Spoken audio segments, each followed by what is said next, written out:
اس کو میری وجہ سے برا لگ رہا ہے یا وہ میری وجہ سے ہرٹ ہو رہا ہے یا میں اس کے فیوریٹ کپل کی سینس نہیں دے پا رہی تو مجھے برا لگتا ہے.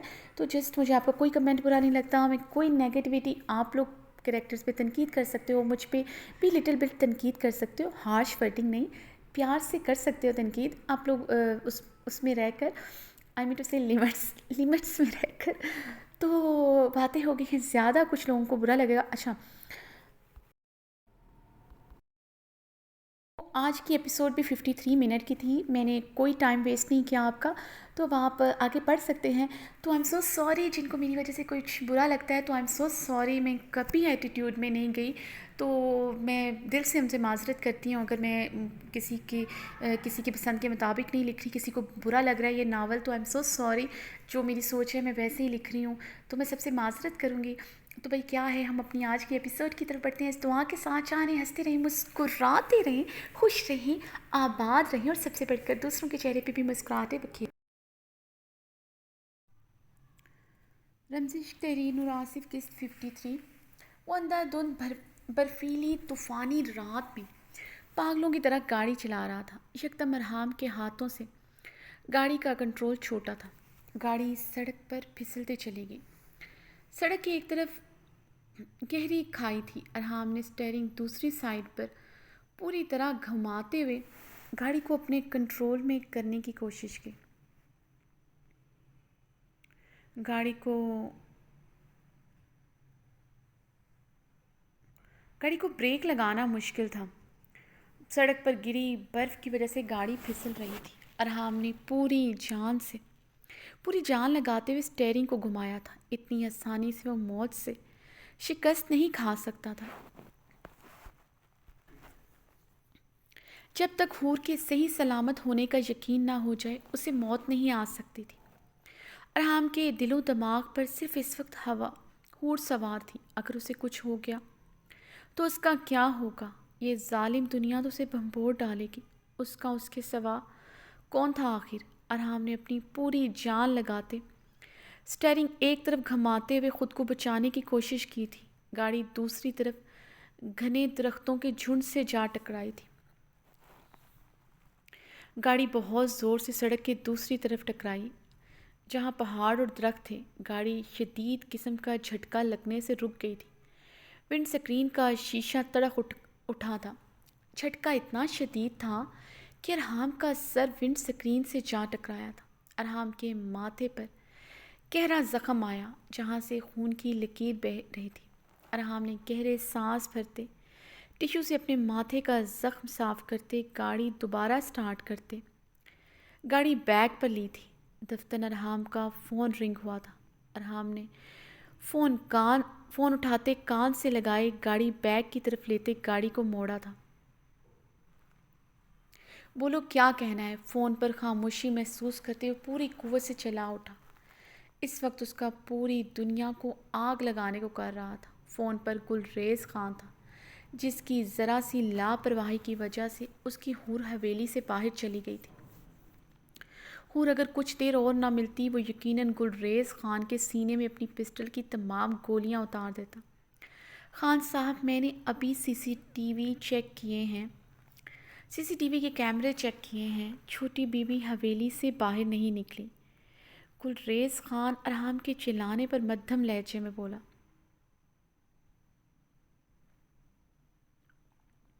اگر باہر نہیں گئی تو کہاں ہے وہ فون پر اتنی شدت سے گرجا تھا کہ گلریز جیسے سخت قسم کے انسان کو اپنے کان کے پردے پھٹتے محسوس ہوئے. وہ خان صاحب گلریز خان بات کرتے کرتے ہچکچایا تھا. وہ کچھ ہی گھنٹوں پہلے ارحام خان زادہ کی جنونیت سے واقف ہو چکا تھا. وہ جو بتانے والا تھا اس نے کہاں برداشت کرنا تھا. جلدی بولو ارحام دھاڑا. وہ چھوٹی بی بی حویلی کے پچھلے لان میں بے ہوش پڑی ہے.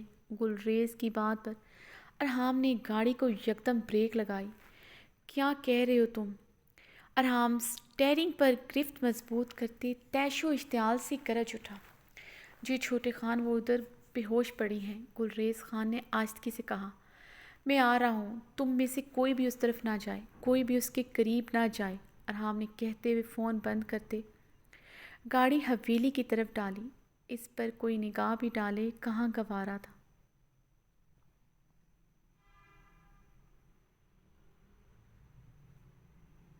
وہ اندھا دھند پاگلوں کی طرح گاڑی بھگا رہا تھا۔ وہ حویلی میں ہی ہے، یہ سن کر اس کی جان میں جان آئی تھی، مگر وہ اتنی سردی میں حویلی کے پچھلے لان میں بے ہوش پڑی ہے۔ برف باری بھی کب سے ہو رہی ہے، اسے کچھ ہو نہ جائے یہ سوچ کر ارحام کے ہاتھ پیر ٹھنڈے ہو رہے تھے۔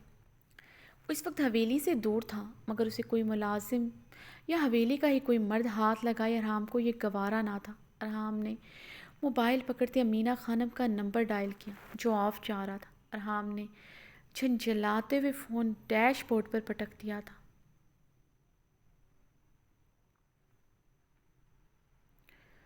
ارحام نے گاڑی کی سپیڈ خطرناک حد تک بڑھائی۔ وہ جلد از جلد اس تک پہنچنا چاہتا تھا۔ جو غصہ اور اشتعال حور پر آ رہا تھا، اب وہی غصہ اشتعال خود پر آ رہا تھا۔ اس کے دماغ میں کیوں نہیں آیا وہ حویلی میں ہی کہیں ہو سکتی ہے؟ وہ جتنا اس سے ڈرتی تھی، اس کی غیر موجودگی میں حویلی سے قدم باہر نکالنے کا سوچ نہیں سکتی تھی، کجا کہ وہ اس کی موجودگی میں ایسا قدم اٹھاتی۔ ارحام نے جبڑے بھینچتے ہوئے گاڑی کی سپیڈ اور تیز کی۔ وہ 1.5 گھنٹے کی مسافت 20 منٹ میں طے کر چکا تھا۔ وہ پاگلوں کی طرح ڈرائیو کرتے حویلی پہنچا تھا۔ گاڑی کے ہارن پر گلریز خان نے جلدی سے گیٹ کھولا۔ ارحام گاڑی سے اترتا تیزی سے حویلی کے پچھلے لان کی طرف بھاگا تھا۔ برف کی چادر پر اس کا سیاہ آنچل پڑا اسے دور سے ہی نظر آ گیا تھا۔ وہ لمحوں کے 1000ویں حصے میں اس تک پہنچا۔ وہ ہوش و خرد سے بیگانہ لان کی سرسبز گھاس جو برف کی چادر سے سفید ہو چکی تھی وہاں پر بے سود پڑی تھی۔ سیاہ آنچل سر سے ڈھلکا ہوا تھا، براؤن سلکی بال چہرے اور لان کی زمین پر بکھرے تھے۔ ارحام نے تیزی سے اس کی طرف بڑھتے اس کے ٹھنڈے نیلے پڑتے وجود کو اپنی باہوں میں بھرتے شدت سے اپنے سینے میں بھینچا۔ وہ برف سے بھی زیادہ ٹھنڈی تھی۔ ارحام گھٹنوں کے بل زمین پر بیٹھے اس کے وجود کو اپنے سینے سے لگایا ہوا تھا۔ ارحام نے اسے ذرا سا خود سے الگ کرتے دیوانوں کی طرح اس کے بالوں اور اس کے چہرے پر گری برف صاف کی۔ وہ اس کے ٹھنڈے سفید چہرے پر اپنے ہاتھ نرمی سے پھیرنے لگا۔ اس کے ہونٹ نیلے پڑ رہے تھے۔ یہ دیکھتے وہ پھر سے پاگلوں کی طرح اسے اپنے سینے میں سما گیا تھا، جیسے اس کے بدن کو گرمائش پہنچا رہا ہو۔ ارحام نے اسے اپنے سینے میں سماتے اس کی دھڑکنیں چیک کرنے کی کوشش کی جو بہت مدھم چل رہی تھی۔ وہ جلدی سے اسے اپنی باہوں میں اٹھائے حویلی کے پچھلے لان کی طرف کھلتے دروازے کی طرف بڑھا۔ اس کے مضبوط مردانہ قدموں میں واضح لڑکھڑاہٹ تھی۔ امینہ خانم پریشانی سے لاؤنج میں بیٹھی تسبیح پڑھ رہی تھی۔ ان کے لب مسلسل ورد کی صورت میں ہل رہے تھے۔ وہ دوپٹے کے گوشے سے بار بار اپنی نم آنکھیں رگڑ رہی تھیں۔ ارحام جتنے غصے میں گیا تھا کچھ بعید نہ تھا وہ حور کو نقصان پہنچا دیتا۔ ارحام کی آنکھوں میں انہوں نے عجیب سی جنونیت دیکھی تھی۔ وہ سمجھ گئی تھی حور اس کے لیے کیا معنی رکھتی ہے۔ پلوشہ ان کی طبیعت کے پیش نظر ان کے پاس بیٹھی کب سے ان کے بازو دبا رہی تھی۔ اس وقت زنان خانے میں امینہ خانم پلوشہ اور درخشاں پریشانی کے عالم میں بیٹھی کچھ انہونی نہ ہونے کی دعائیں مانگ رہی تھی۔ ارحام کو غصے میں دیکھ کر یہ درخشاں کا دل کانپ رہا تھا۔ وہ جانتی تھی ارحام جتنا نرم طبیعت کا مالک ہے اتنا ہی سخت بھی ہے۔ حور سے نکاح کے بعد تو وہ بالکل بدل کر رہ گیا۔ حور کا اس طرح حویلی سے بھاگنا چھوٹی بات نہ تھی جو ارحام خانزادہ اسے معاف کر دیتا۔ وہ ایک خانزادہ تھا، اپنی عزت پر ایک حرف برداشت نہیں کر سکتا تھا۔ درخشاں تب سے ہی زار و قطار رو رہی تھی۔ وہ حور کی سلامتی کی دعا مانگ رہی تھی۔ ان چند مہینوں میں وہ حور سے بہت محبت کرنے لگی تھی۔ حور بھی اس سے بہت محبت کرتی تھی، اس لیے حور اب شاید اسے خود سے بھی زیادہ عزیز تھی۔ حور حویلی میں نہیں ہے۔ گھر میں ابھی کسی بھی مرد کو خبر نہیں ہو سکی تھی۔ اربد خان، درید خان اور سمیع اللہ مردانے میں بنے کمروں میں سو رہے تھے۔ شہرام اور اسفند اپنے اپنے کمروں میں موجود تھے۔ امینہ خانم نے کسی کو نہیں بتایا تھا۔ وہ جانتی تھی جتنا غصے میں ارحام تھا اگر گھر کے کسی اور مرد کو حور کی گمشدگی کا پتہ چلتا وہ لوگ بھی اسی طرح ریئیکٹ کرتے۔ یہ چھوٹی بات نہیں تھی۔ حویلی کی عورت آدھی رات کو حویلی سے باہر نکل گئی تھی۔ امینہ خانم اپنی آنکھیں دوپٹے کے پلو سے رگڑتے حور کی سلامتی کی دعائیں مانگ رہی تھی کہ ارحام اس کے ساتھ کچھ برا نہ کر ڈالے۔ امینہ خانم کا دل سوکھے پتے کی مانند کانپ رہا تھا۔ پان ارحام حور کو باہوں میں اٹھائے زنان خانے میں داخل ہوا۔ امینہ خانم جلدی سے صوفے سے اٹھی تھی۔ درخشاں بے تابی سے ارحام کی طرف بڑھی۔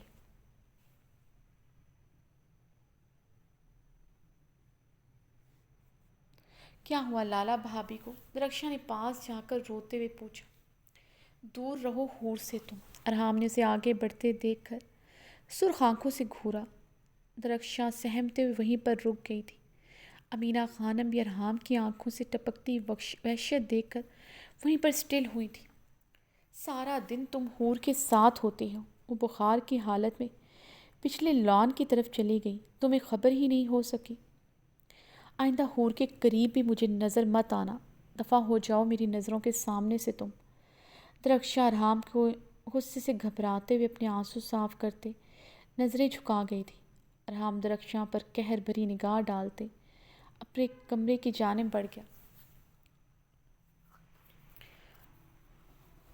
ارحام نے کمرے میں داخل ہوتے ہی حور کے نازک مخملی وجود کو بہت نرمی سے بیڈ کے درمیان لٹایا۔ سفید چہرے پر نیلے رنگ کی آمیزش شامل تھی، ہونٹ نیلے پڑ رہے تھے، اس کا بدن بھیگا ہوا تھا۔ ارحام نے اس کے وجود سے چادر علیحدہ کی جو بھیگ چکی تھی۔ حور کے تمام کپڑے ہی تقریباً بھیگ چکے تھے۔ ارحام نے دروازہ بند کرتے کمرے کا سینٹرل ہیٹر آن کیا۔ اس کے بھاری قدموں کا رخ ڈریسنگ روم کی جانب تھا۔ ڈریسنگ روم سے حور کے لیے ایک گرم سوٹ نکال کر لاتے وہ اس بے ہوش وجود کی طرف بڑھا جو اس طرح بے سدھ پڑی اس کی جان نکال رہی تھی۔ ارحام نے بیڈ پر بیٹھتے اسے کمر سے تھامتے اسے اوپر اٹھایا تھا۔ بہت احتیاط اور نرمی سے وہ حور کے کپڑے چینج کر رہا تھا۔ یہ پہلی مرتبہ تھا اسے ایک کانچ کی گڑیا کی مانند چھو رہا تھا، جیسے ذرا سی ٹھیس لگنے سے وہ ٹوٹ ہی نہ جائے۔ وہ بھلا کب کلیوں سے بھی زیادہ اس نازک مرمری وجود کو ایسے چھوتا تھا۔ وہ بے اختیاری میں اس پر جھکتے اس کے چہرے پر اپنے لب رکھ گیا تھا۔ اس کے لب بے قراری سے اس کے ایک ایک نقش پر محو رقص تھے۔ اس کے چہرے پر نرمی سے ہاتھ پھیرتے اس کے چہرے سے بھیگی لٹوں کو نرمی سے پیچھے کیا تھا۔ اس کے بے جان وجود کو پریشانی سے دیکھتے وہ اس کے پاس ہی دراز ہو گیا تھا۔ اس کی کمر میں ہاتھ ڈالتے اس کے بے جان وجود کو شدت سے اپنے سینے میں بھینچتے اپنے اور اس کے اوپر کمبل اچھی طرح اڑایا۔ اس کے سینے کے سان لپٹی کمبل میں چھپ چکی تھی۔ اسے سینے میں بھینچے بہت نرمی سے اس کی کمر سہلانے لگا۔ اس کا جسم برف کی مانند ٹھنڈا تھا۔ گرم کمبل اور گرم ہیٹر سے کوئی فائدہ نہیں ہوا تھا۔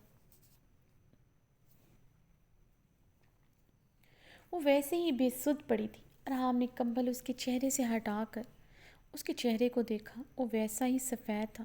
ہونٹوں کی نیلاہٹ بڑھتی جا رہی تھی۔ ارحام نے اپنی جیکٹ اور ٹی شرٹ اتارتے دور اچھال دی تھی۔ اسے پھر سے اپنے سینے میں بھینچتے اس کے بدن کی ٹھنڈوں کو کم کرنے کی کوشش کر رہا تھا، مگر اس کا وجود تو برف کی مانند یک ٹھنڈا تھا، جسے کوئی فرق ہی نہیں پڑ رہا تھا۔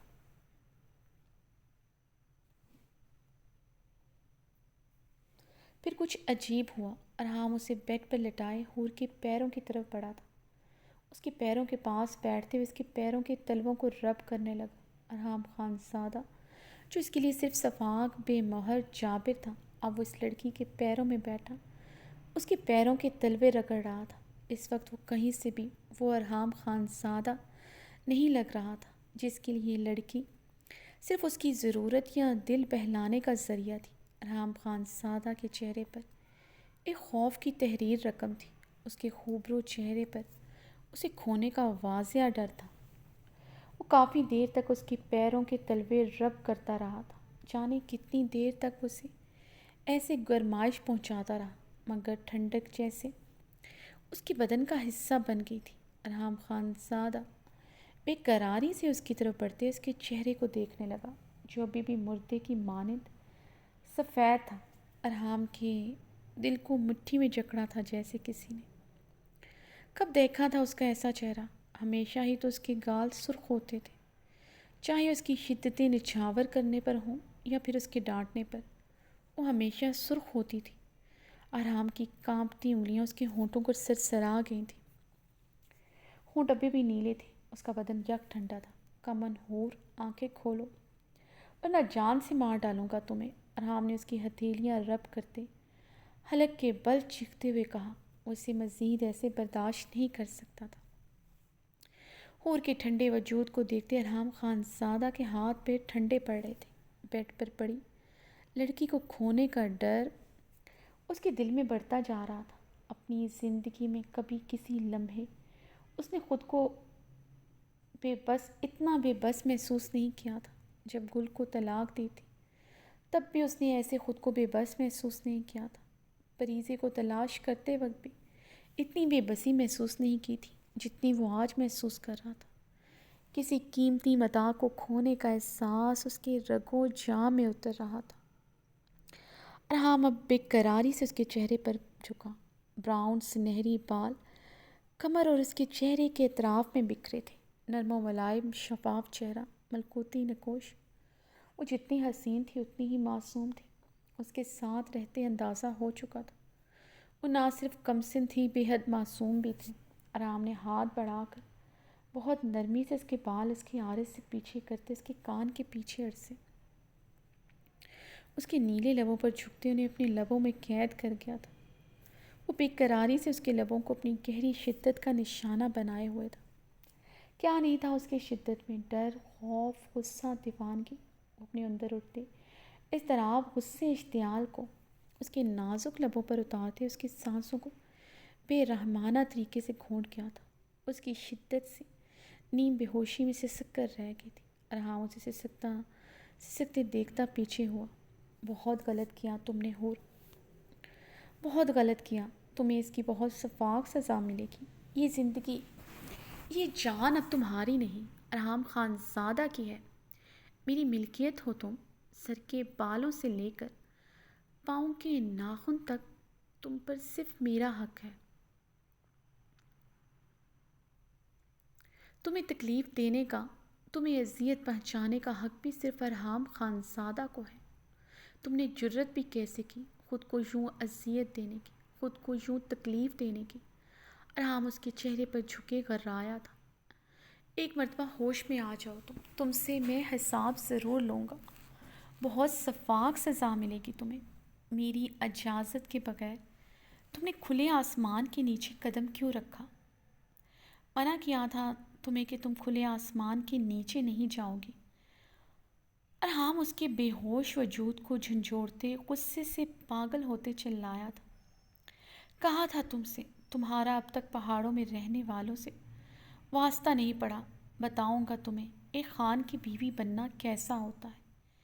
ان اونچی دیواروں والی حویلی میں سسک سسک کر مر جاؤ گی مگر یہاں سے رہائی ممکن نہیں ہوگی۔ ارحام اس کے نرم و ملائم چہرے پر ہاتھ پھیرتے اس کے کان میں پھنکارا۔ لیکن اب ایک چیز کا اضافہ کر لو، سمجھ لو میری بات، تمہیں تو اب میں مرنے بھی نہیں دوں گا، تمہاری سانسوں پر بھی صرف میرا حق ہے، صرف میرا۔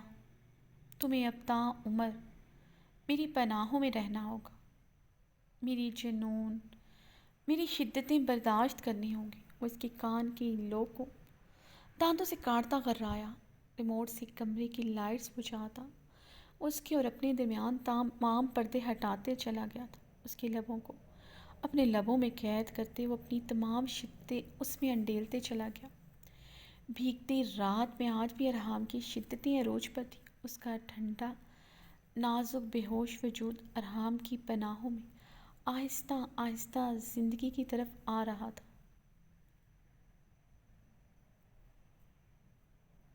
اسفندیار بیڈ پر الٹا لیٹا گہری نیند سو رہا تھا۔ کمرے میں نیم اندھیرا چھایا تھا۔ کمرے میں ہلکی ہلکی کھٹر پٹر سے اس کی آنکھ کھلی تھی۔ یہ آوازیں اسود یار خان کی طبیعت پر کافی ناگوار گزری تھی۔ وہ تھوڑی دیر پہلے ہی تو سویا تھا۔ وہ دراز کا چوڑے کثرتی ورزشی جسم کا مالک تھا۔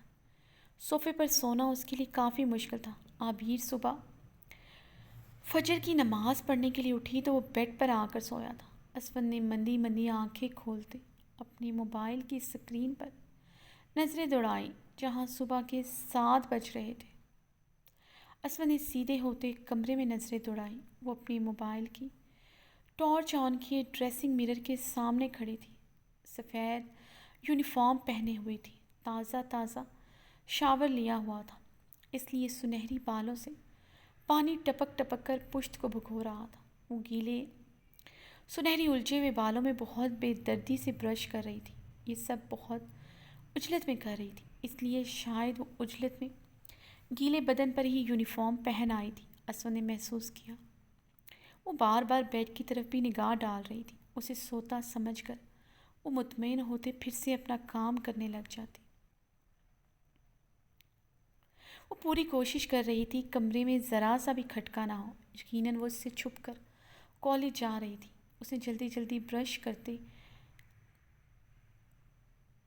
ڈریسنگ ٹیبل پر رکھا تھا۔ وہ ہڑبڑاہٹ میں زمین پر گر گیا۔ عابیر نے سینے پر ہاتھ رکھے گہرے سانس بھرتے پلٹ کر اسود کی طرف نگاہ کی۔ اسود اپنی مسکراہٹ دبائے آنکھیں بند کر گیا تھا۔ وہ اطمینان کا سانس خارج کرتے رخ پلٹ گئی تھی اور مرر میں دیکھتے اپنی دھڑکنوں کے مقام پر ہاتھ رکھے گہرے سانس بھر رہی تھی۔ اسود اسے ایک ٹک دیکھے گیا۔ اس کے نشیب و فراز میں ہلچل اسود کے دل و دماغ میں طغیانی برپا کر گئی تھی۔ اپنی نکاح کی پہلی رات کا منظر اس کی حواسوں پر چھاتا اسے بے چین کر گیا تھا۔ اس کندن سے سنہری نازک بدن کے پور کو وہ اچھی طرح محسوس کر چکا تھا۔ اسود نے گہری نگاہ اپنی بیوی پر ڈالی تھی، پورے استحقاق سے اس کے سراپے کو گہرائی سے ماپا تھا۔ اس کے سنہری بال جو اب سلجھ چکے تھے اس کی نازک بل کھاتی کمر پر لہرا رہے تھے۔ اسود مسکراتے ہوئے عابیر کو دیکھ رہا تھا جو موبائل کی ٹارچ کی ذرا سی روشنی میں تیار ہو رہی تھی۔ اسے تو آج پتہ چلا تھا اس کی بہادر بیوی اس سے ڈرتی بھی ہے۔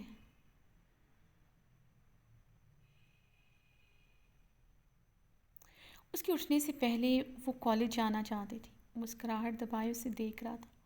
وہ بالکل ٹین ایج لڑکیوں کی طرح معصوم سی حرکتیں کر رہی تھی۔ اسود کی لبوں پر مدھم سی مسکراہٹ چھائی۔ وہ ابھی 19 کی نہیں ہوئی تھی، ٹین ایج تو ہی تھی۔ اسود یہ سوچ کر اب گہرا مسکرایا تھا۔ خود پر ڈھیر سارا پرفیوم چھڑکنے کے بعد وہ مرر میں دیکھتے ہوئے اب اپنے لبوں پر لپسٹک لگا رہی تھی۔ اسود اب چونکا تھا۔ وہ کالج جا رہی تھی اور اتنا تیار ہو رہی تھی۔ اسود نے ست نگاہ اس کے حلیے پر ڈالی۔ پورا یونیفارم پشت سے بھیگا ہوا تھا، جو سینے سے بھی بھیگا ہوا تھا، جس کے باعث اس کے دودیا پشت اور خد و خال بھی قمیض سے عیاں ہو رہے تھے۔ عابیر نے سفید دوپٹہ پاس پڑی چیئر سے اٹھاتے سینے پر اچھی طرح پھیلایا۔ اب وہ آنکھوں میں کاجل کی باریک سی تہ لگا رہی تھی۔ اسود یار خان کا ضبط جواب دے چکا تھا۔ وہ اتنا تیار ہو کر کالج جا رہی تھی، اس کی اتنی تیاری برداشت نہیں ہوئی تھی۔ بے شک وہ گرلز کالج جاتی تھی، مگر اتنی تیاری، اوپر سے وہ ہیزل گرے کانچ سی آنکھوں کو اور سجا چکی تھی۔ ان آنکھوں کو بھلا سجانے کی کیا ضرورت تھی؟ وہ ان آنکھوں کو سجا ہوا بالکل نہیں دیکھ سکتا تھا، اور پورا یونیفارم بھیگا ہوا تھا۔ اس کا تمام بدن جھلک رہا تھا، جس کی شاید اسے رتی برابر پرواہ نہیں تھی۔ اسود بیڈ سے اٹھتا غصے سے اس کی طرف بڑھا۔ وہ مرر میں دیکھتے اپنا موبائل پکڑے رخ پلٹی ہی تھی، اسود کے چوڑے کشادہ سینے سے آ ٹکرائی۔ اسود موبائل زمین بوس ہوا تھا۔ اسود زمین پر گرے ہوئے موبائل کو ایک نظر دیکھتے اس کے قریب ہوا۔ وہ پیچھے کو ہوتے ڈریسنگ مرر کی ٹیبل سے جا لگی۔ وہ اب کاجل لگی ہیزل گرے آنکھوں سے اسے پھٹی پھٹی نگاہوں سے دیکھ رہی تھی۔ کہاں کی تیاری ہے، وہ بھی اتنا سج دھج کر؟ اسود یار خان نے مزید اس کے قریب ہوتے اس کی ہیزل گرے آنکھوں میں دیکھتے سخت لہجے میں پوچھا۔ سچ دج پر کافی زور دیا تھا۔ کالج جا رہی ہوں، عابد ڈریسنگ ٹیبل کے ساتھ لگے اسفندیار خان کی آنکھوں میں دیکھتے ہوئے بولی۔ وہ پیچھے کو ہوتی مزید ٹیبل میں سمائی تھی۔ منع کیا تھا تم کالج نہیں جاؤ گی۔ اسے پیچھے کو ہوتے دیکھ کر اسے کمر سے تھامے جھٹکے سے خود کے قریب کر گیا تھا۔ اس کا یوں گریز برتنا پسند نہیں آیا تھا۔ اس کے جھٹکے سے تھامنے پر اس کے سینے میں آن سمائی۔ اس کے بدن سے اٹھتی بھینی روح پرور خوشبو سے پاگل سا ہوا تھا۔ میں نے بھی آپ سے کہا تھا میں کالج ہر حال جاؤں گی۔ عابر اپنی ہیزل گرے آنکھیں اسفندیار خان کی نیلی آنکھوں میں گاڑتے ہوئے بولے۔ ان نیلی سحر زدہ آنکھوں نے کس طرح اس پر جادو کیا تھا وہ وہی جانتی تھی۔ اسفندیار خان کے بدن سے اٹھتی اسٹرانگ مردانہ خوشبو سے اپنے حواسوں پر طاری ہوتی محسوس ہوئی۔ وہ ایک ٹک اس جادوگر کو دیکھے جا رہی تھی جو اس کا سب کچھ لوٹ کر لے گیا تھا۔ دونوں ایک دوسرے کی آنکھوں میں آنکھیں ڈالے دیکھ رہے تھے۔ عابر نم زدہ نگاہوں سے اس کی نیلی آنکھوں میں دیکھ رہی تھی۔ وہ شعلہ بار نگاہوں سے اس کی ہیزل گرے آنکھوں میں سجا کاجل دیکھ رہا تھا۔ یہ کاجل اسے ان آنکھوں میں زہر لگ رہا تھا کیونکہ ان میں کاجل لگانے کے بعد وہ اور قاتلانہ ہو چکی تھی۔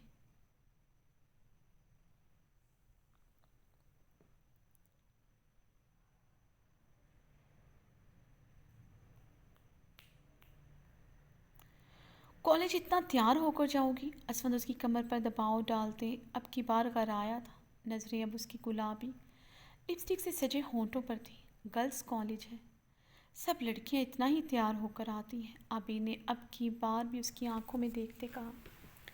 وہ کم ہی اس کے سامنے اپنی نظریں جھکاتی تھی، ہمیشہ اس کی آنکھوں میں آنکھیں ڈالے باتیں کرتی تھی۔ ابھی بھی وہ بنا پلکیں جھپکائے اس کی آنکھوں میں دیکھ رہی تھی۔ اسفند اس کے یوں دیکھنے پر جھنجھلا گیا تھا۔ عابر کے دل کی دھڑکنیں اسے کانوں میں بجتی سنائی دے رہی تھی۔ اس کے حصار میں اس کے شفاف فارس دب کر انار ہو رہے تھے مگر وہ اپنی نظریں نہیں جھکا رہی تھی۔ اسفندیار خان کو اس کا اتنا اعتماد زہر لگتا تھا اور یہ ہیزل گرے کانچ سی آنکھیں تو اسے نکاح کی رات کو بھی سخت زہر لگی تھی جب اس کے تھپڑ مارنے پر وہ شدت سے بھیگ اٹھی تھی۔ ان میں غم، اضطراب، بے یقینی پھیلی تھی مگر وہ جھکی نہیں تھی۔ وہ ایسے ہی اس رات بھی اسے ایک ٹک دیکھے جا رہی تھی۔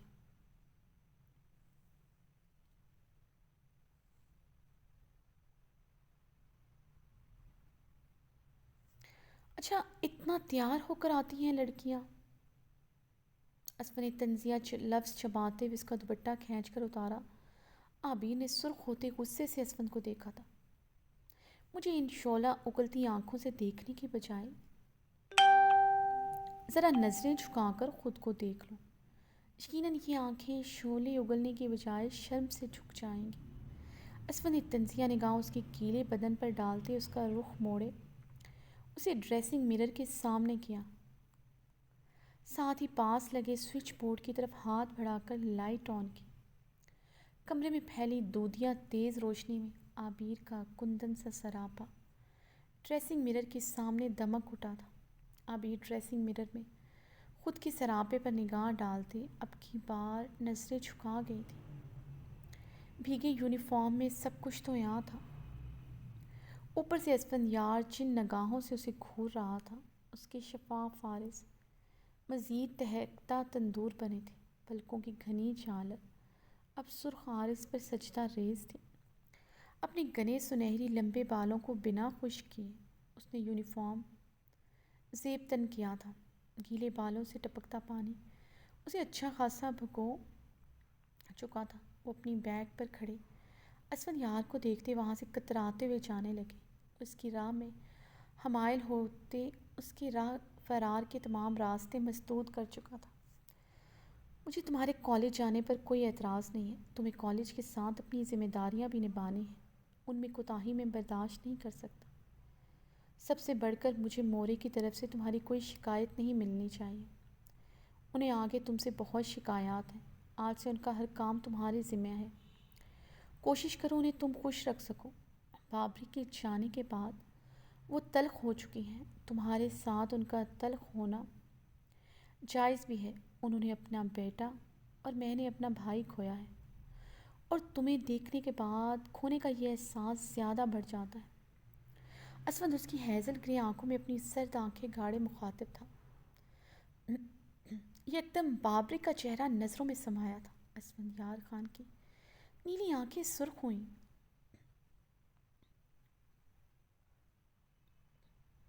زران خانزادہ کے زہریلے الفاظ سماعتوں میں گونجے تھے۔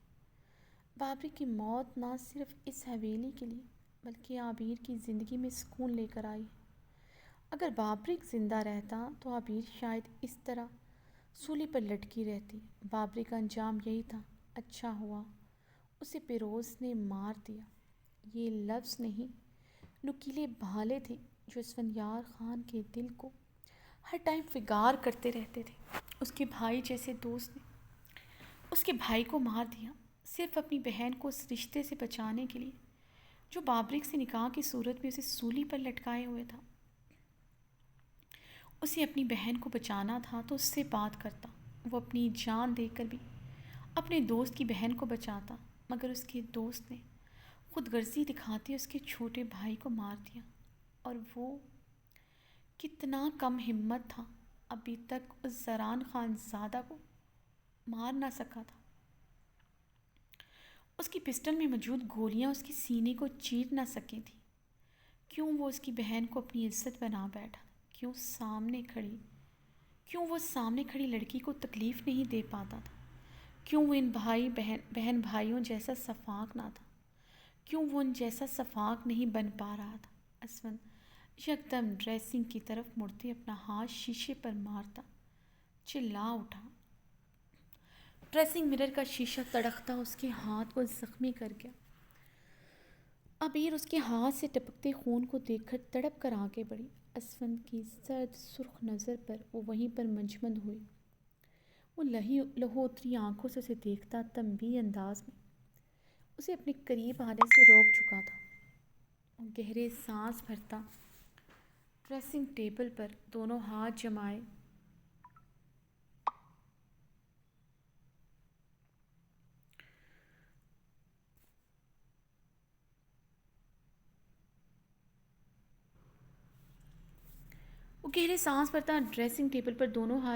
تھوڑا سا جھکتے اپنا غصہ کنٹرول کرنے کی کوشش کر رہا تھا جو اسے اپنی پاس کھڑی لڑکی پر آ رہا تھا۔ کچھ بعید نہ تھا اسے تہس نہس کر کے رکھ دیتا۔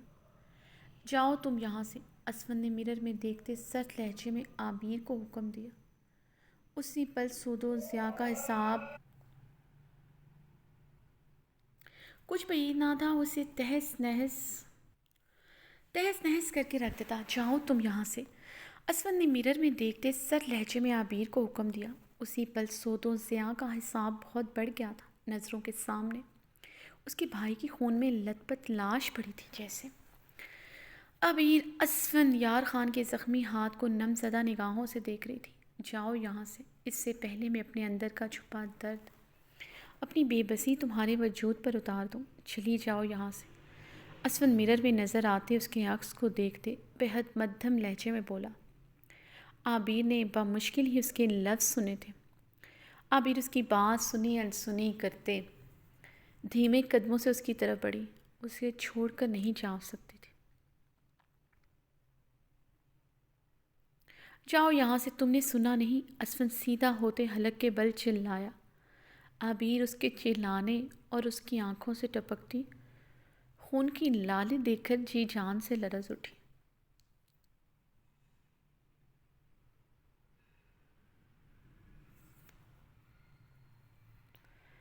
مگر وہ رکی نہیں تھی۔ وہ اس کی طرف بڑھتی اس کا زخمی ہاتھ تھام گئی، اپنے کالج کا دوپٹہ اس کے خون بہتے ہاتھ پر رکھتے اس کا خون روکنے کی کوشش کی۔ اس کی ہیزل گرے آنکھوں میں آنسو لڑیوں کی صورت میں بہہ رہے تھے۔ وہ اس کا زخمی ہاتھ دیکھتے اپنی گلابی لب کاٹتے اپنے آنسو روکنے کی ناکام سعی کر رہی تھی۔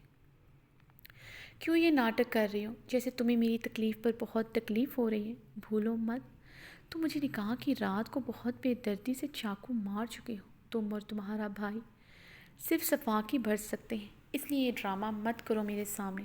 اسود عابیر کے چہرے پر تڑپ دیکھ کر استہزائیہ مسکرایا تھا، اپنا ہاتھ اس کے نازک ہاتھ سے کھینچتے اس کا سرخ دوپٹہ دور اچھال چکا تھا۔ اس رات اور آج میں بہت فرق ہے عابیر، اس رات اور آج میں بہت فرق ہے عابیر اس کی نیلی آنکھوں میں دیکھتے شبنمی لہجے میں سسکاری برتے بولی۔ کیا فرق ہے؟ اسود اسے خود سے دور اچھوت کی طرح جھٹکتا نفرت امیز لہجے میں گویا ہوا۔ اس کی جھٹکنے پر بری طرح لڑکھڑائی تھی، خود کو سنبھالتے گہرے سانس لیے۔ آپ نہیں سمجھیں گے۔ عابر بھیگی آنکھوں سے اپنے سامنے کھڑے شفاق انسان کو دیکھتے رخ پلٹے وہاں سے جانے کے لیے مڑی۔ وہ اس شفاق بے مہر انسان کے سامنے مزید نہیں ٹھہر سکتی تھی، جو اس کی آنکھوں میں اپنا عکس دیکھتے بھی انجان بننے کی کوشش کرتا تھا۔ اس کی بات ادھوری چھوڑنے اور اس کی آنکھوں کی نمی دیکھتا تلملا اٹھا۔ وہ اتنی معصوم تو ہرگز نہ تھی جتنی بننے کی کوشش کرتی تھی۔ اسود یکدم اسے کمر سے جکڑے دیوار میں پٹک چکا تھا۔ اسود نے اسے اتنی بے دردی سے دیوار میں پٹکا تھا کہ اس کی کمر میں شدید درد نے سرایت کیا تھا، جسے وہ لب کچلتے برداشت کر گئی تھی، مگر آنکھیں اس کے دیے ہوئے درد سے شدت گریہ سے گلابی ہوتے چھلکنے کو بے تاب تھیں۔ میں سب سمجھتا ہوں، تمہیں لگتا ہے تم اپنی معصومیت سے، اپنی خوبصورتی سے، اپنے ان جھوٹے آنسوؤں سے میری محبت، میری قربت حاصل کر پاؤں گی۔ تمہارا بھائی تمہیں تا عمر سولی پر لٹکانے سے بچانا چاہتا تھا۔ اب میں تمہیں لٹکاؤں گا سولی پر، انتظار کی سولی پر۔ اس کی بھیگی آنکھوں میں دیکھتا صفاقی سے مسکرایا۔ شوہر کے ہوتے ہوئے بھی بیوگی کی زندگی گزارو گی؟ یہ وعدہ ہے میرا تم سے، تمہیں اور تمہارے شفاق بھائی کو کبھی معاف نہیں کروں گا۔ اسود اس کے دونوں اطراف میں ہاتھ جماتے کر رہا آیا۔ شفاق میں اور میرا بھائی نہیں بلکہ آپ ہیں، اور آپ کا وہ بھائی تھا جو ظالم اور درندہ تھا۔ عابر اسود کی بات پر زخمی پرندے کی مانند پھڑپھڑا اٹھی تھی۔ عابر، خبردار میرے بھائی کے خلاف ایک لفظ بھی کہا، زبان کھینچ ڈالوں گا۔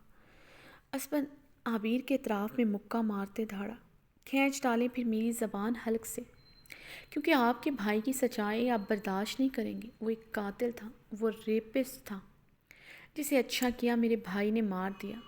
عابر وہ پوری قوت سے اپنے بھاری ہاتھ کا نشان اس کے شفاف عارض پر چھوڑ چکا تھا۔ بھاری تھپڑ کی گونج سے کمرے کے در و دیوار لرز اٹھے تھے۔ عابر کا نازک ہونٹ اس کے بھاری ہاتھ کی شدت سے زخمی ہو چکا تھا۔ نازک گلابی گال پر اس کی انگلیاں بے رحمی سے گہری چھاپ چھوڑ چکی تھیں۔ تھپڑ اتنا شدید تھا کہ عابر کو اپنا سر چکراتا ہوا محسوس ہوا۔ آنکھوں کے آگے اندھیرا سا چھاتا محسوس ہوا۔ اس کی غیر ہوتی حالت اسفندیار نے بھی محسوس کی تھی۔ وہ اپنی بند آنکھیں کھولتے گہرے سانس بھرتے بھیگی نگاہوں سے اسفند کو دیکھ رہی تھی۔ اسفند اس کی حالت دیکھتا لب بھیجے اپنی مٹھی دبوچ گیا تھا۔ عابر کے نازک سوجے ہوئے گال کو دیکھتے اس کا ہاتھ بے اختیار اس کے زخمی ہونٹ کے کنارے پر آن ٹھہرا جہاں سے خون رس رہا تھا۔ عابر اس کا ہاتھ جھٹکتے اسے دونوں ہاتھوں سے دور دھکیلتی ڈریسنگ روم کی جانب بڑھ گئی تھی۔ وہ کافی دیر تک وہیں پر پتھر بنا کھڑا رہا تھا، نظریں بے اختیار ڈریسنگ روم کے بند دروازے کی طرف اٹھی تھی۔ اسفند نے پوری قوت سے اپنا زخمی الٹا ہاتھ دیوار پر دے مارا۔ خون کی چھینٹیں اڑتے وہ اسفند کے چہرے پر اڑی تھی، جنہیں وہ اپنے ہاتھ سے صاف کرتا دھاڑ سے کمرے کا دروازہ کھولتے باہر نکل گیا تھا۔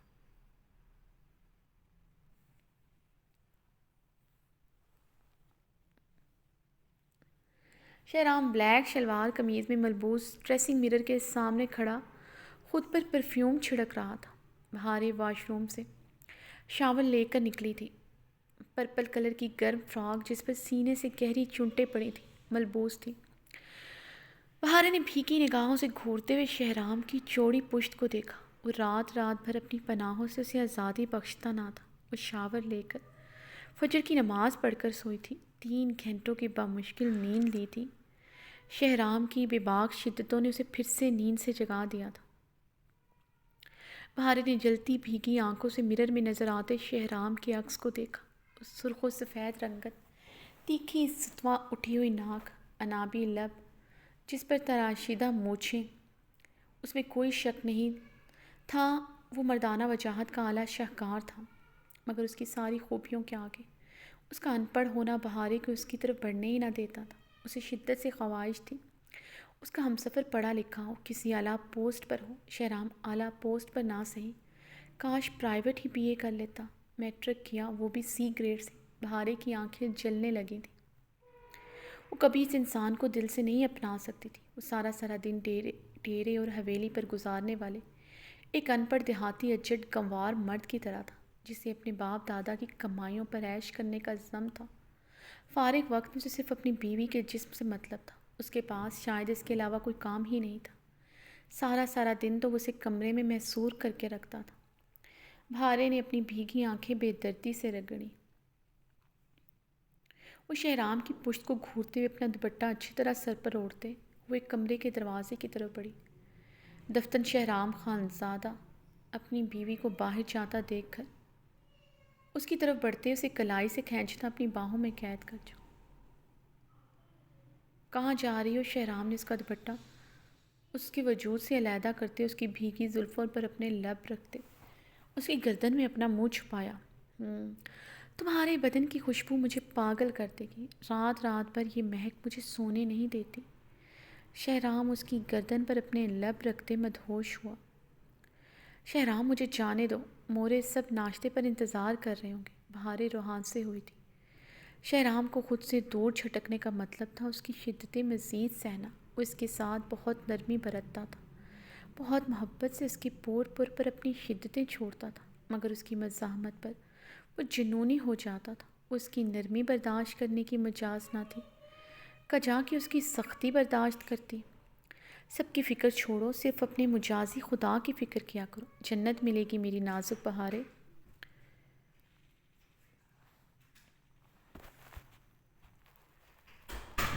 بہارے روحان سے ہوئی تھی۔ شہرام کو خود سے دور جھٹکنے کا مطلب تھا اس کی شدتیں مزید سہنا۔ وہ اس کے ساتھ بہت نرمی برتتا تھا، بہت محبت سے اس کے پور پر اپنی شدتیں چھوڑتا تھا، مگر اس کی مزاحمت پر وہ جنونی ہو جاتا۔ اس کی نرمی برداشت کرنے کی مجاز نہ تھی، کجا کہ اس کی سختی برداشت کرتی۔ سب کی فکر چھوڑو، صرف اپنے مجازی خدا کی فکر کر کیا کرو، جنت ملے گی میری نازک بہارے۔ شہرام اس کی بھیگی آنکھوں میں دیکھتے لب دانتوں تلے دبائے محسوس ہوا۔ وہ رات بھر اس کی شدتیں سہنے کے باوجود اس کے حصار میں شرافت سے کیوں کھڑی تھی وہ جانتا تھا، کیونکہ اس کی بہارے کو پیار کی زبان سمجھ میں آتی ہی نہیں تھی۔ ابھی تھوڑی دیر پہلے اس کے قریب آنے پر بہارے نے جو اس سے زبان چلائی تھی، اس کا نتیجہ اس کی شفاف گردن پر اس کی بے رحم شدتوں کی صورت میں موجود تھا۔ شہرام کے لب اب بہت نرمی سے بہارے کی گردن پر دی ہوئی اس کی محبت کی سوغاتوں پر رقص کر رہی تھی۔ اس کی دی ہوئی محبت کی سوغات ہی تھی، اسے ہرٹ کرنے کا سوچ بھی نہیں سکتا تھا۔ اس کی ذرا سی سختی پر وہ کملا جاتی تھی۔ اس کی نازک بہاریں نرمی میں گھلی ذرا سی سختی بھی برداشت کرنے کی مجاز نہ تھی۔ شہرام نے اس کی بھیگی آنکھوں پر نرمی سے اپنے لب رکھے تھے۔ اپنی بیوی کے نرم و ملائم گال پر اس نے اپنی گھنی مونچھیں رب کی تو وہ جھنجھنا اٹھی۔ اسے اب کی بار غصے سے دور دھکیلا تھا۔ شہرام مسکراتے ہوئے اسے مزید قریب کر کے، اتنا آسان نہ تھا اسے خود سے دور کرنا۔ وہ یہاں کے پہاڑوں سے بھی زیادہ مضبوط تھا۔ نہ صرف اس کا کثرتی ورزشی بدن چٹانوں جیسا تھا، بلکہ وہ اپنے کیے ہوئے فیصلوں میں بھی چٹانوں جیسا ہی تھا، جس کی بہارے کی اتنی نفرت کے باوجود اپنی جگہ سے ہلا نہ تھا۔ بچپن سے بہارے کو اپنے دل میں بسایا تھا۔ اس کی نفرت کے باوجود اس کے دل نے کبھی ایک پل کے لیے بھی اس سے نفرت نہیں کی تھی۔ بہارے کے لیے اس کے لیے وہ فیصلے پر اس نے آج تک کسی کی نہیں سنی تھی۔ اس کے ڈاکٹر بننے سے لے کر اس کے ہاسٹل میں رہنے پر وہ اس کے لیے ہر کسی کے آگے ایک چٹان کی طرح ڈٹ جاتا تھا۔ اس کی بے تحاشا سہیلیاں بنانا، ان کے گھر آنا جانا، سمیع اللہ خان، اربت خان کے اعتراض کے باوجود اس کی ہر ذمہ داری، اس کے نفع نقصان کی ذمہ داری وہ خود لے لیتا تھا، مگر کبھی اس کی کسی خواہش سے وہ پیچھے نہیں ہٹتا تھا۔ صرف اس کی طلاق کی خواہش کے علاوہ اس نے اس کی ہر خواہش، ہر بات کا مان رکھا تھا۔ بہارے ہی حویلی کی پہلی لڑکی تھی جس نے فرسٹ ایئر میں موبائل فون لیا تھا، جو اس نے ہی اسے دلایا تھا۔ اس کے موبائل اکاؤنٹ میں ہر مہینے ہزاروں کا بیلنس وہی ٹرانسفر کرتا تھا، اس کے نیٹ پیکیجز وہی لگاتا تھا۔ اس کے جھلائے ہوئے چہرے کو بہت پیار سے تھام گیا، مسکراتے ہوئے اس کے چہرے کو اپنے ہاتھوں میں تھامے اس کی ایک ایک نقش پر اپنے لب رکھنے لگا۔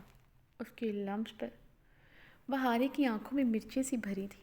اسے شاید اس سے صرف یہی ایک غرض تھی، تمہاری ناقص معلومات صرف بستر کے حقوق تک ہی محدود ہیں، بیویوں کے بہت سے حقوق ہوتے ہیں جو تمہیں نہیں معلوم۔ بہارے اسے خود سے دور چھٹکتے اس کی جنت ملنے والی بات پر پڑ پڑ چھلتے بولی، اچھا ٹھیک کہہ رہی ہو، میری معلومات بہت ناقص ہیں، میں ٹھہرا ان پڑھ گنوار، میٹرک بھی میں نے سی گریڈ میں کیا ہے، بقول تمہارے سی گریڈ بھی پیسے کے بلبوتے پر لیا ہے، تم تو MBBS ہو۔ ڈاکٹر بہارے ذرا میری ناقص معلومات پر روشنی ڈالو گے؟ کیا حقوق ہوتے ہیں بیویوں کے؟ شہرام نے اس کے بھڑکتے چہرے پر نظر ڈالتے پرسکون لہجے میں پوچھا۔ اس کا دور چھٹکنا ہمیشہ کی طرح بہت ناگوار گزرا تھا، مگر وہ برداشت کر گیا تھا۔ میرے آرام اور میری نیند کا خیال کرنا تمہارا فرض ہے، میری مرضی کے بغیر تمہیں میرے قریب نہیں آنا چاہیے، اسے میرٹل ریپ کہتے ہیں جو تم میرے ساتھ کرتے ہو۔ بہارے کی بات پر شہرام کا چہرہ خطرناک حد تک سرخ ہوا، وہ اس سے اس طرح کی بات کی ہرگز توقع نہیں رکھتا تھا۔ مجھے پتا ہوتا تمہاری ڈگری تمہیں یہ سب سکھائے گی تو میں کبھی تمہارا داخلہ شہر کے سب سے اچھے انسٹیٹیوٹ میں نہ کرواتا۔ شہرام اسے شعلہ بار نگاہوں سے دیکھتے غصے سے گھویا ہوا۔ بہارے اس کا سرد سرخ چہرہ دیکھ کر خاموش ہو گئی تھی، مگر چہرہ ہنوز سپاٹ تھا، یعنی وہ اپنی بات اور سوچ پر قائم تھی۔ اس کے چہرے کے ایکسپریشن دیکھتے شہرام کا تن بدن سلگ اٹھا۔ یہ جو تم مجھے اپنے حقوق بڑھ چڑھ کر بتا رہی ہو، میں بھی تمہیں تمہارے فرائض بتاتا ہوں، بنا کسی شرعی اثر کے تم مجھے کسی بھی صورت خود کے پاس آنے سے منع نہیں کر سکتی۔ اسے کمر سے تھامے خود کے قریب کرتے اس کی بھیگی آنکھوں میں دیکھتا سرد لہجے میں بولا، مجھے بتاؤ اور تمہارے حقوق کیسے نبھاؤں؟ تم جب مرضی سو اٹھو جاگو، کوئی تمہیں کچھ نہیں کہتا۔ رخصتی سے پہلے تمہیں اتنی دیر سونے کی اجازت نہ تھی۔ تمہاری موریں تم سے کیسا سلوک کرتی تھی یہ پوری حویلی جانتی ہے۔ شہرام کے طنز پر بہارے کا رنگ سرخ پڑا تھا، اس کے حصار میں مچل اٹھی۔ شہرام اس کے مچلنے پر استہزائیہ مسکراتے اس کی کمر کو سختی سے اپنے مضبوط ہاتھ کی شہرام نے اس کے مچلنے پر استہزائیہ مسکراتے اس کی کمر کو سختی سے اپنے مضبوط ہاتھ کی مٹھی میں بھرا۔ بہارے اس کی شفاف گرفت اور عمل پر سسک طرح سے شکوہ کنا بھیگی آنکھوں سے دیکھنے لگے۔ بھلا کب ہاتھ لگایا تھا اس نے اتنی سختی سے؟ شہرام اس کی شکوہ کنا نگاہیں طنزیہ مسکراتے ہوئے اگنور کر گیا۔ جو بات اس نے کی تھی اسے جلتے توے پر بٹھا چکی تھی، اس کی محبت کو کبھی ہوس کہہ دیتی تھی اور اب اس چیپ ورڈ میرٹل سے متشابہ کر رہی تھی۔ اس کی نازک کمر پر اپنی آہنی ہاتھ کی انگلیاں مزید سختی سے گاڑ گیا تھا۔ میری مورے نے تمہیں آج تک کچھ نہیں کہا، تم سے اونچی آواز میں بات تک نہیں کی، اس وجہ سے نہیں کہ تم ڈاکٹر بہارے ہو، بلکہ اس لیے کہ تم شہرام خانزادہ کی بیوی ہو۔ ان کا کوئی کام تم نے آج تک نہیں کیا، وہ بیمار بھی ہو تم پوچھتی نہیں۔ کبھی میں نے تم سے باز پرس کی؟ کبھی تمہیں مجبور کیا تم ان کا کوئی بھی کام کرو یا پھر میرا کوئی کام کرو؟ شہرام کے اس سرد انداز میں کیے گئے سوالوں پر بہارے نے شرمندگی سے اپنے لب کچلے تھے۔ یہ سچ تھا، عابر ہر وقت روزینہ خانم کا کوئی نہ کوئی کام کرتی نظر آتی تھی، اس کے باوجود وہ اس سے خفا ہی نظر آتی تھی۔ ان کی کڑوی کسیلی باتیں عابر ماتھے پر بل ڈالے بغیر سن لیتی تھی، مگر امینہ خانم نے آج تک کبھی اسے ایک لفظ نہیں کہا تھا۔ میرٹل کی بات کرتی ہے، وہ جبڑے بھینچے اس کی کمر پر ہاتھ کا دباؤ ڈالتے استہزائیہ مسکراتے چلا اٹھا۔ کل تک تمہارے قریب آنا میری ہوس تھی، آج یہ نیا لفظ نکال کر لے آئی ہو۔ تم میرٹل جیسا لفظ اس رشتے میں لا کر اس رشتے کی حرمت کی تذلیل کر رہی ہو۔ جانتی بھی ہو ڈاکٹر بہارے، مجھے بے حد افسوس ہو رہا ہے تمہیں ڈاکٹر بنانے پر۔ شہرام نے طنزیہ ایک ایک لفظ چباتے اسے شعلہ بار سرد نگاہوں سے گورا۔ تم نے میرا داخلہ نہیں کروایا سمجھے، تم میرے لالا نے یہ سب کروایا تھا، تم ہر چیز کا کریڈٹ نہیں لے سکتے۔ بہارے اس کی باتوں پر چٹکتے ہوئے بولی، ٹھیک کہہ رہی ہو، میں نے کچھ نہیں کیا، افسوس اس بات کا نہیں میں نے کچھ نہیں کیا، بلکہ افسوس اس بات کا ہے کاش میں کچھ نہ کرتا۔ شہرام اس کی بات پر اپنے لب بھینچتے بولا۔ بہارے کی آنکھوں سے گرم سیال رواں جاری ہوا تھا۔ شہرام کی وہ اتنی ہی سختی، اتنا ہی طنز برداشت کر سکتی تھی۔ چھوڑو مجھے، جانے دو۔ بہارے نے روتے ہوئے اس کی گردن میں اپنے ناخن مارے۔ شہرام اسے ابھی بھی کمر سے تھامے خود کے قریب کیے ہوئے تھا۔ بہارے کے اس طرح رونے پر اس نے اپنے غصے پر کنٹرول کیا۔ وہ بدتمیز خود سر تھی، وہ جانتا تھا اس کے معاملے میں بے حسبی تھی۔ بہارے کے اس ایٹیٹیوڈ کی وجہ اس کا بے انتہا نخرے اٹھانا تھا۔ وہ یہ اچھی طرح سمجھتا تھا۔ وہ چاہتا تو اس پر سختی کر کے اسے تیر کی طرح سیدھا کر سکتا تھا۔ اپنی ہی بیوی پر سختی کرنا، اسے ڈرانا دھمکانا اس کی فطرت نہیں تھی۔ وہ بھی ایک عورت پر وہ سختی نہیں کر سکتا تھا جسے خدا نے اس کے معاملے میں نازک اور کمزور بنایا تھا، اسے اس کی سپردگی میں دیا تھا۔ اس کی اکڑ منٹوں میں توڑ سکتا تھا، لمحوں میں اسے اپنے قدموں میں جھکا سکتا تھا۔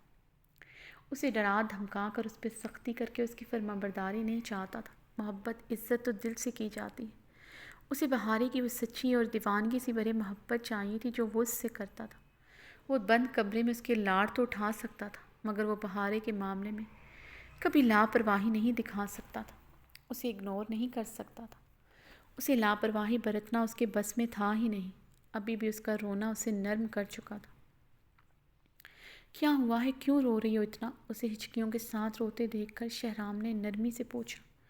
وہ یکدم اس کے سینے کے ساتھ لگی اس کی شرٹ مٹھیوں میں دو بوچھے زاروں کے تار رونے لگی۔ میں ایسے تمہاری بیوی بن کر اس حویلی میں، اس بند کمرے میں نہیں گزار سکتی۔ کیا فائدہ شہرام میرے اتنے پڑھ لکھنے کا؟